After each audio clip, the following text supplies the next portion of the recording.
ساهم بتصدياته في منجز المنتخب المغربي الشقيق الذي حقق المركز الرابع في نهائيات كأس العالم الأخيرة. جمهور الهلال، رحبوا معي بنجم إشبيليا السابق ونجم أسود الأطلس والهلال حاليا، ياسين.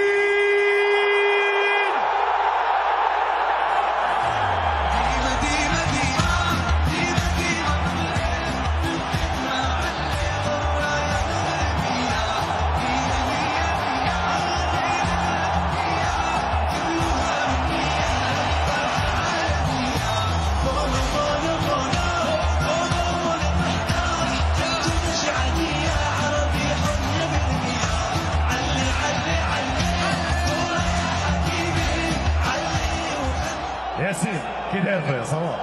بخير الحمد لله. ياسين، نادي الهلال دائما ما يتمتع بحراس كبار وجاءهم حارس كبير اليوم، ايش توجه لهذه الجماهير اللي جاءت الحضور لمجهاتك اليوم؟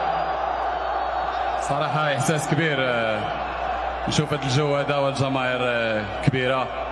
إن شاء الله نتوفقوا ونكتبوا تاريخ إن شاء الله مع نادي الهلال ومع هذا الجمهور الرائع.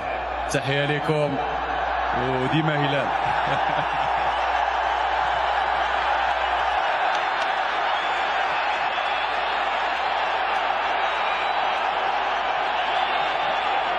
ياسين، تأتي من فريق كبير لفريق كبير، ايش تطلعاتك حول الموسم؟ ماذا ستقدم للهلال ببالك؟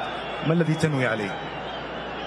هو نادي الهلال ديما كيلعب على الألقاب وكيبغي يحقق أشياء كبيرة، فالضغط هذا مزيان لينا حنا كلاعبين باش إن شاء الله نزيدو نخدمو ونعطيو للجماهير داكشي اللي كتسنى. ياسين شكرا لك. جمهور الزعيم ياسين.